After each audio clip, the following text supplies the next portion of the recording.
Today's spoiler video is brought to you by Card Kingdom. Use the link below to pre-order your cards today.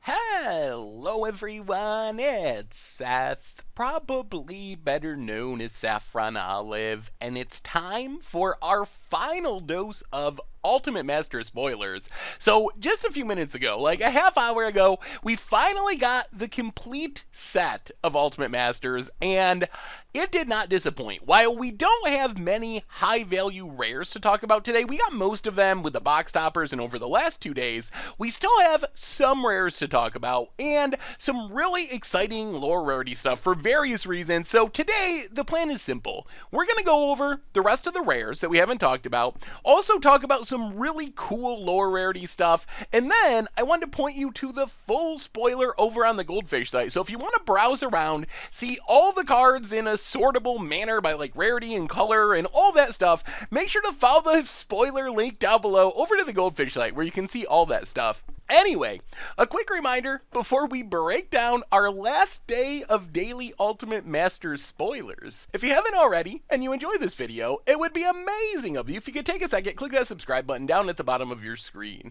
It's a great way to support the channel and the site for free. So let's talk Ultimate Master, starting with our last high money rare. So we got one more really like semi-chase at least rare, and that is Bridge from Below. So Bridge from Below is basically a dredge staple, and it's really taken off over the last 6 months or a year in Modern as part of the Bridge Vine deck, where you get your Bridge from Below in the graveyard along with your Venge Vines, play all these 0-mana creatures like Walking Ballistas and Hangerback Walkers, and generate tons of zombies and hasty Venge Vine attackers, which keeps Bridge from Below up near like $20, maybe slightly over before this reprinting. So this is another reprint that is important for the Modern format, gonna bring the price down. Also, it's important to Legacy. Dredge is one of the cheapest intro decks to Legacy, and Bridge from Below, 4 of staple in that deck, so getting like half price on your Bridge from Belows might be a way for some people to sneak into Legacy if that's something you're interested in. So that was our last really high value rare. As far as the rest of the rares, we got some sweet stuff. I mean, Pattern of Rebirth is a fun commander card, really cool new art. Dig Through Time, a little bit awkward, banned pretty much everywhere, good in commander though. Daybreak Coronet, mostly cheap from its last reprinting in a master set, but it's still worth a few dollars. Boggle staple in the Modern format. Disrupting Shoal, basically the worst force of will of all time, but still worth a few bucks. And then we had a bunch of other stuff. Spoils of the Vault, kind of a sweet tutor effect. Ray of Dawnbringer, not worth much, but a sweet angel for reanimating and limited or playing your commander deck. Desolate Loot House, good land to play in an Izzet deck. Seize the Day, I mean, it hasn't been reprinted much, so I guess that's an upside.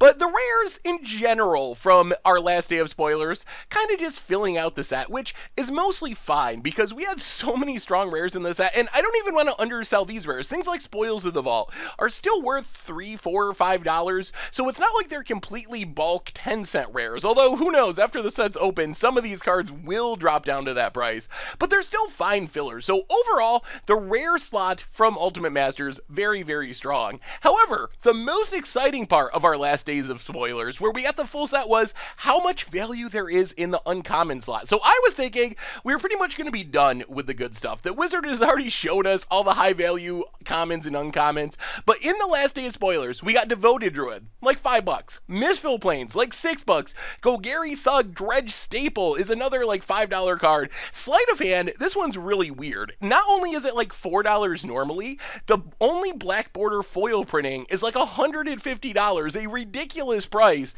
So this is going to bring down the foil cost a ton and still be another really solid open. So these are all great cards, and that doesn't even include Slippery Boggle, $2 or $3. Counter Squall, $2 or $3. Kadama's Reach with awesome new John Avon art. Commander Stable, worth a couple of bucks. Anger, worth $3 or $4. There's just so many high value lore rarity cards in this set that you can open a bad pack, and you won't open a bad pack too often because such a high percentage of the rares and basically all the mythics almost are cards that are worth close to the price of a pack at least, but you can get unlucky, open the worst rare in the set, and you could still pull $10, $15 out of your uncommon slot, and it's not going to be that uncommon because the list of valuable uncommons especially is really long in this set.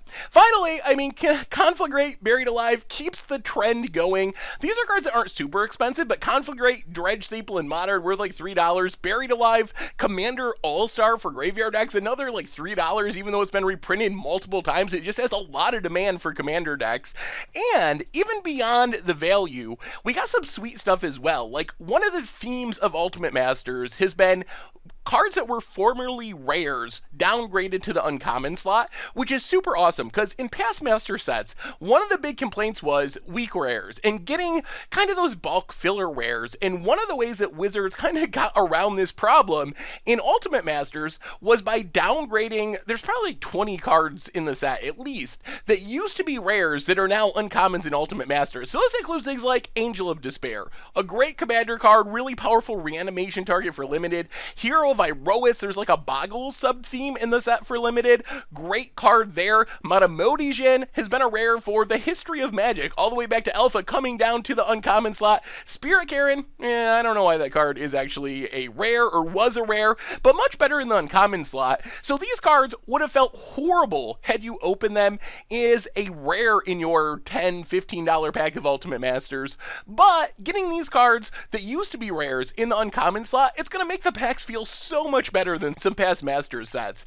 Finally, the other thing I want to mention is we also got some super spicy new art. Ulamog's Crusher, Vengeful Rebirth. These aren't cards that are like super staples. Ulamog's Crusher is played in Pauper, but the new art is just so good on these cards. So it's going to be fun to open just for that. If you want to play these in your Pauper deck, your Commander deck, you can pick out this really nice new art. And we have some classic limited build-around. Spider Spawning is like an infamous limited build-around card. It's part of what made Innistrad Draft so great. You can relive that experience in Ultimate Masters. Furnace Celebration, maybe not quite as cool as Spider Spawning, but still a really fun build-around card for limited. So the set, it basically has it all. The mythics are insane. The rares are very strong. There's not a whole lot of bulk rares, especially going by old prices. Like, cards are dropping in price like crazy. Even just looking over these Chase Uncommons, I was just going over the prices. Most of the Uncommons, the Eternal Witnesses, the Kitchen Fixes, the Mistful Plains, all those cards that were like $5 or $6 or even more in some cases, they've already lost like half of their value, and this hasn't even been opened yet. So we're going to see this massive discount on these cards. But whether you're looking to open a super sweet box, play sweet limited with Spider Spawnings and Furnace Celebration and Dredge and all these cool archetypes, or just get some new upgrades as singles for Modern, get into the format for the first time, new art, new foils for your Commander deck, this set really has something for literally everyone. But I really believe that from my perspective, with the value in this set, personally, I would rather have Ultimate Masters at $335 MSRP than a set like Iconic Masters, which was just a dud. There wasn't good cards, it was just scattered and horrible, and I don't even know what they were thinking. But a set like Iconic Masters at $240 MSRP. So I know in an absolute sense, it's frustrating to see the cost of this box go up, but I really think it is worth it compared to the last two Magic sets, so I'm super excited for it. I plan on opening a box, and let me know what you think. Are you opening a box now that you can see the whole set? Head to the spoiler over on the site,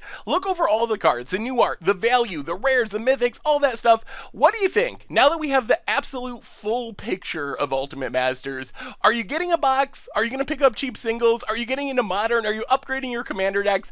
Let me know what you think. Thank you so much for watching. I hope you enjoyed our daily Ultimate spoiler videos this week, and I will talk to you soon. Thanks for watching the video. If you enjoyed it, help us out by clicking that like button down below.